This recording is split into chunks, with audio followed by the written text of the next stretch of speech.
Hello all, hope all of you have learned the Form A and Form B of financial statements of banking companies. So let us try the Form B of banking companies, that is statement of profit and loss first. Here is your first question. From the following information relating to Global Finance Bank Limited, prepare the profit and loss account for the year ended 31st March 2014. Also show schedules 13, 14, 15, 16 as necessary. Information for the year ending 31st March 2014. ഓരോ items തന്നിട്ടുണ്ട്. അപ്പോൾ നമ്മൾ question വായിക്കുമ്പോൾ തന്നെ ഏത് സ്കെഡ്യൂളിലേക്കാണ് അത് വരുന്നതെന്ന് നമ്മൾ അതിൻ്റെ സൈഡിൽ തന്നെ എഴുതി പോവുകയാണെങ്കിൽ നമുക്ക് എളുപ്പത്തിൽ നമുക്ക് സ്കെഡ്യൂളൊക്കെ വരച്ച് നമുക്ക് form of profit and loss prepare ചെയ്യാം. So in profit and loss statement there are 4 schedules, that is schedule number 13, 14, 15 and 16. 13 എന്താ interest income, 14 other income, okay, 15 interest expended and 16 operating expenses. ഇത്രയുമാണ്. ഓരോ ഐറ്റംസ് നോക്കാം. അത് ബാങ്കിന് income ആണോ expenditure ആണോ എന്ന് നമ്മൾ അറിയണം. ഇന്ന് മുതൽ നിങ്ങൾ ഒരു ബാങ്ക് ആയിട്ട് വേണം ഓപ്പറേറ്റ് ചെയ്യാൻ. നിങ്ങൾ ആലോചിക്കുക നിങ്ങളുടെ ബാങ്കിന് ഇത് ഇൻകം ആണോ ഇത് എക്സ്പെൻഡിച്ചർ ആണോ എന്നുള്ളത്. Okay, so first item interest or discount on advances and bills. Interest or discount on advances and bills, ഈ ഐറ്റം സ്കെഡ്യൂൾ നമ്പർ 13 ഇൻട്രസ്റ്റ് ഇൻകത്തിൽ വരും. So 13. Income on investment important ആണ്. ഇൻകം ഓൺ ഇൻവെസ്റ്റ്മെൻറ്റ് മീൻസ് കമ്പനിക്ക് അല്ലെങ്കിൽ banking കമ്പനിക്ക് invest ചെയ്യാം, എവിടെ വേണമെങ്കിലും invest ചെയ്യാം, സെക്യൂരിറ്റീസിലോ എവിടെ വേണമെങ്കിലും ഇൻവെസ്റ്റ് ചെയ്യാം. അങ്ങനെ ഇൻവെസ്റ്റ് ചെയ്യുമ്പോൾ അതിൽ നിന്ന് കിട്ടുന്ന ഇൻകം ഇൻട്രസ്റ്റ് ഇൻകം ആണ് അല്ലേ. അങ്ങനെ കിട്ടുന്ന ഇൻട്രസ്റ്റിനെ നമ്മൾ സ്കെഡ്യൂൾ നമ്പർ 13 ഇൻകം ഓൺ ഇൻവെസ്റ്റ്മെൻറ്റിൽ കാണിക്കും. So income on investment other ഇൻകത്തിലല്ല, ഇമ്പോർട്ടൻ്റ് ആണ് കേട്ടോ. Income on investment schedule number 13 interest ഇൻകത്തിലാണ്. Then interest on balances with Reserve Bank of India schedule number 13. Commission, exchange and brokerage schedule number 14. Profit on sale of investment schedule number 14. Interest on deposits, interest on deposit. നിങ്ങൾ bank അല്ലേ, bank function ചെയ്യണമെങ്കിൽ deposit സ്വീകരിക്കണ്ടേ. So deposit നിങ്ങൾക്ക് വെറുതെ customer തരില്ലല്ലോ, നിങ്ങൾ എന്ത് കൊടുക്കണം, പലിശ കൊടുക്കണം, ഇൻട്രസ്റ്റ് കൊടുക്കണം. അത് ബാങ്കിന് എന്താണ്, എക്സ്പെൻസ് ആണ്. സോ എക്സ്പെൻഡിച്ചറിലെ ഫസ്റ്റ് ഐറ്റം ഇൻട്രസ്റ്റ് എക്സ്പെൻഡഡ് അതിൽ വരും. Schedule number 15. Interest on RBI borrowings. RBI നിങ്ങൾ ബോറോ ചെയ്യുന്നു, കടമെടുക്കുന്നു. ആ റിസർവ് ബാങ്കിന് നിങ്ങൾ പലിശ കൊടുക്കണമല്ലോ, ഇൻട്രസ്റ്റ് കൊടുക്കണം, എക്സ്പെൻഡിച്ചറാണ്. So interest on RBI borrowings schedule number 15 interest എക്സ്പെൻഡഡിൽ വരും. Payment to employees interest expended അല്ല, നമുക്ക് എക്സ്പെൻഡിച്ചറാണ്. സോ ഓപ്പറേറ്റിംഗ് എക്സ്പെൻസസ് അല്ലെങ്കിൽ അതർ എക്സ്പെൻസസിൽ വരും. Schedule number 16. Then rent, taxes and lighting schedule number 16. Printing and stationery 16. Advertisement and publicity 16. Depreciation on bank's property 16. Directors fees, allowances and expenses 16. Auditors fees and expenses 16. Law charges 16. Postage, telephone etc. 16. Repairs and maintenance 16. Insurance 16. Other expenditure 16. Balance of profit and loss account.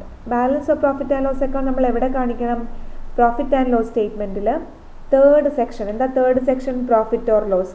ആ തേർഡ് section profit ഓർ ലോസിൽ 2 item ഉണ്ട്. Net profit for the ഇയറും profit balance brought forward from the previous year എന്ന് പറയുന്നൊരു item ഉണ്ട്. അതാണിത് balance of profit and loss account brought forward. Then debtors asset ആണല്ലേ, ഡെറ്റേഴ്സ് അസറ്റ് ആണ്. അത് സ്റ്റേറ്റ്മെൻറ്റ് ഓഫ് പ്രോഫിറ്റ് ആൻഡ് ലോസിൽ വരുന്നതല്ല. Plant and machinery profit and loss സ്റ്റേറ്റ്മെൻറ്റിൽ വരുന്നതല്ല, അത് അസറ്റാണ്. അത് നമുക്ക് ബാലൻസ് ഷീറ്റിലാണ് വരേണ്ടത്. Following adjustments are to be made. Provision for income tax including surcharge 51.75%. Provide for income tax, income tax provision വേണം അല്ലേ. ഇൻകം ടാക്സ് നമുക്ക് പ്രൊവൈഡ് ചെയ്യണം. ഇൻകം ടാക്സ് എങ്ങനെയാണ് നമ്മൾ പ്രൊവൈഡ് ചെയ്യുന്ന പ്രൊവിഷനായിട്ട് മാറ്റുന്നത്, നമ്മൾ ഓൾറെഡി എല്ലാ ഇൻകത്തിൽ നിന്നും എല്ലാ എക്സ്പെൻഡിച്ചറും കുറച്ച് റഫായിട്ട് നമ്മൾ പ്രോഫിറ്റ് കാൽക്കുലേറ്റ് ചെയ്ത് ആ പ്രോഫിറ്റിന് മുകളിൽ നമ്മൾ ടാക്സ് കാൽക്കുലേറ്റ് ചെയ്തിട്ട് വേണം നമ്മൾ പ്രൊവിഷനായിട്ട് മാറ്റേണ്ടത്. So provide for income tax പ്രൊവിഷനാണ്. സോ പ്രൊവിഷൻസ് ആൻഡ് കണ്ടിൻജൻസീസിൽ വരും. എവിടെയാണ് പ്രൊവിഷൻസ് ആൻഡ് കണ്ടിൻജൻസീസ് വരുന്നത്, എക്സ്പെൻഡിച്ചറിൻ്റെ ഹെഡിങ്ങിൽ തേർഡ് ഐറ്റമാണ്. Every year the bank transfers 25% of profit to statute reserve and 5% of profit to revenue reserve. 25% statute reserve പറഞ്ഞില്ലെങ്കിലും നമ്മൾ ചെയ്യേണ്ടതാണ്. ഈ വർഷത്തെ പ്രോഫിറ്റിൽ നിന്നാണ് 25% സ്റ്റാറ്റ്യൂട്ടറി റിസർവിലേക്ക് മാറ്റേണ്ടത്. Then 5% of profit of revenue റിസർവിലേക്ക് മാറ്റേണ്ടത് 5% ആണ്. ഇത് രണ്ടും അപ്രോപ്രിയേഷൻസിൻ്റെ ഹെഡിങ്ങിൽ വരുന്നതാണ്. Dividend amounting to ₹10 lakh for the year ended 31st March 2014 is proposed by the board of directors. 10 ലക്ഷം രൂപ പ്രപ്പോസ്ഡ് ഡിവിഡൻഡ് ഉണ്ട്. പ്രപ്പോസ്ഡ് ഡിവിഡൻഡ് എവിടെ കാണിക്കണം? അപ്രോപ്രിയേഷൻസിലാണ് കാണിക്കേണ്ടത് അല്ലേ? അപ്രോപ്രിയേഷൻസിലാണ് 10 lakh.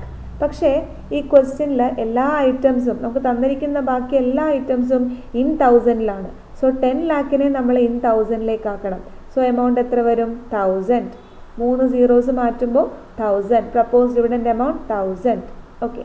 സോ നമ്മൾ ആദ്യം തന്നെ വരയ്ക്കേണ്ടത് എല്ലാ സ്കെഡ്യൂൾസും 13, 14, 15, 16 നിങ്ങൾ ഒരുമിച്ച് അങ്ങ് വരയ്ക്കുക. ഓരോ ഐറ്റംസും അതാത് സ്കെഡ്യൂളിലേക്ക് കൊണ്ടുപോയി എഴുതിയിട്ട് നിങ്ങളത് ആഡ് ചെയ്താൽ മതി. സോ ആദ്യം എല്ലാ സ്കെഡ്യൂൾസും ഒരുമിച്ച് തന്നെയാണ് വരയ്ക്കുന്നത്.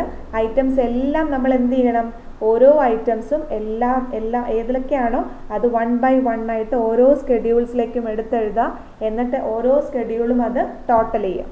സോ ടോട്ടൽ ചെയ്തിട്ടുണ്ട് ഇവിടെ ഓൾറെഡി. അതിലെനിക്ക് പറയാനുള്ളത് സ്കെഡ്യൂൾ നമ്പർ 16 ഓപ്പറേറ്റിംഗ് എക്സ്പെൻസസിൽ സൺട്രി ചാർജസിൽ 3 എമൗണ്ട്സ് ഒരുമിച്ച് വന്നിരിക്കുകയാണ്. അങ്ങനെ വന്നില്ലെങ്കിലും കുഴപ്പമൊന്നുമില്ല, നിങ്ങൾ ഐറ്റംസ് അതേപടി തന്നെ എഴുതിയാലും മതി. No problem for that. Okay. So schedule number 13, 14, 15, 16 ഒരുമിച്ച് വരച്ച് ഒരുമിച്ച് എല്ലാ ക്വസ്റ്റ്യനിലുള്ള ഓരോ ഐറ്റംസ് 1 by 1 ആയിട്ട് കൊണ്ടുപോയി ഓരോ സ്ഥലങ്ങളിൽ എഴുതി എന്നിട്ട് എല്ലാം കൂടി ആഡ് ചെയ്യുക. ആഡ് ചെയ്തതിന് ശേഷമാണ് നമ്മൾ statement of profit and loss prepare ചെയ്യാൻ പോകുന്നത്. This is the statement. Global Finance Bank Limited Profit and Loss Account for the year ending 31st March 2014. 4 heads അല്ലേ? First head income. Interest earned നമ്മൾ already ചെയ്ത് വെച്ചിട്ടുണ്ട്. Schedule number 13 2,38,405. Other income schedule number 14 15,105. അത് അവിടെ total ചെയ്യുക. Single line ഇത് close ചെയ്യുക. 2,53,510 single line ഇത് ക്ലോസ് ചെയ്യുക. ദെൻ എക്സ്പെൻഡിച്ചറിൽ 3 ഹെഡ്സ് ഉണ്ട്. ഇൻട്രസ്റ്റ് എക്സ്പെൻഡഡ്, ഓപ്പറേറ്റിംഗ് എക്സ്പെൻസസ് രണ്ടിനും ഷെഡ്യൂൾ ഉണ്ട്. Schedule number 15 and 16. Then provisions and contingencies ആണ്. ഓക്കെ. സോ 15 and 16 നിങ്ങൾ ഓൾറെഡി കണ്ടുവച്ചിരിക്കുകയാണ്, അതങ്ങനെ എഴുതിയാൽ മതി. ദെൻ പ്രൊവിഷൻസ് ആൻഡ് കണ്ടിൻജൻസീസ് നമുക്ക് എഴുതാനുണ്ട്. പ്രൊവിഷൻസ് ഇവിടെ ഇൻകം ടാക്സ് ആണ് പ്രൊവൈഡ് ചെയ്യാൻ പറഞ്ഞിരിക്കുന്നത് അല്ലേ? അപ്പോൾ ഇൻകം ടാക്സ് കണ്ടുപിടിക്കണമെങ്കിൽ ഇൻകം ടാക്സിൻ്റെ റേറ്റ് പറഞ്ഞിട്ടുണ്ട് 51.75%. ഇൻകം ടാക്സ് എന്തിലാണ് കണ്ടുപിടിക്കേണ്ടത്? പ്രോഫിറ്റിൻ്റെ മുകളിലാണ് അല്ലേ? സോ പ്രോഫിറ്റ് നമുക്ക് എന്ത് ചെയ്യണം? റഫായിട്ട് കാൽക്കുലേറ്റ് ചെയ്യണം. അതായത് പ്രൊവിഷൻസ് ആൻഡ് കണ്ടിൻജൻസീസിൽ ഒരു എമൗണ്ടും നമ്മൾ എഴുതിയിട്ടില്ല. ഒരു എമൗണ്ട് ഇവിടെ ഇതുവരെ എഴുതിയിട്ടില്ല. ആകെ ഒരു പ്രൊവിഷൻ എമൗണ്ട് ഇവിടെ ഉള്ളൂ, ടാക്സ്. സോ ഇതുവരെയുള്ള പ്രോഫിറ്റ് നമ്മൾ റഫായിട്ട് കാൽക്കുലേറ്റ് ചെയ്യുന്നു.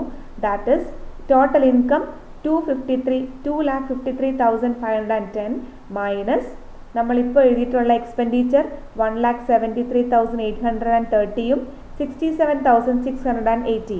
എക്സ്പെൻഡിച്ചറിൻ്റെ ടോട്ടൽ ഇപ്പോൾ 2,41,510 ആണ് എമൗണ്ട്.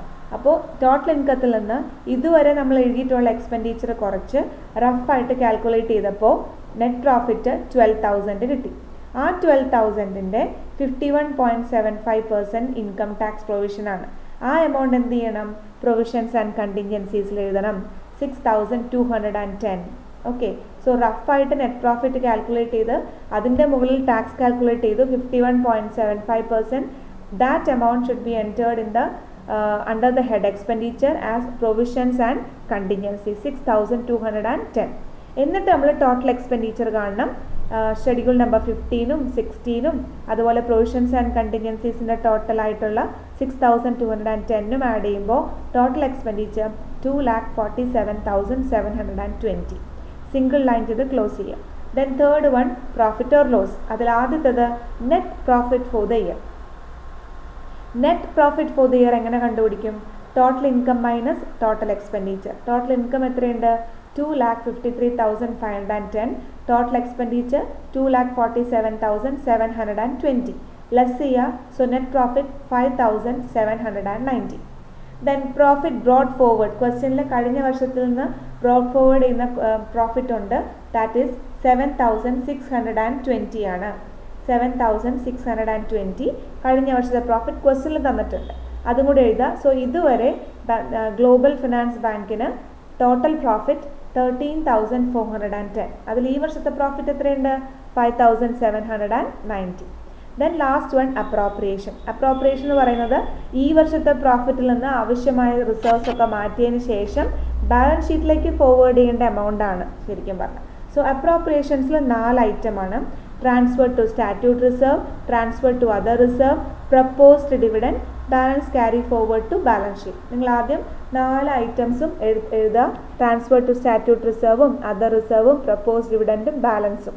എന്നിട്ട് തേർഡ് സെക്ഷൻ്റെ ടോട്ടൽ എത്രയാണ്? 13,410. അത് ഈ അപ്രോപ്രിയേഷൻസിൻ്റെ ടോട്ടലായിട്ട് എടുത്തെഴുതാം. പ്രോഫിറ്റ് ഓർ ലോസിൻ്റെ ടോട്ടൽ 13,410. സെയിം തന്നെ അപ്രോപ്രിയേഷൻസിൻ്റെ ടോട്ടലായിട്ട് എഴുതാം. ടോട്ടൽ പ്രോഫിറ്റ് ആണല്ലോ.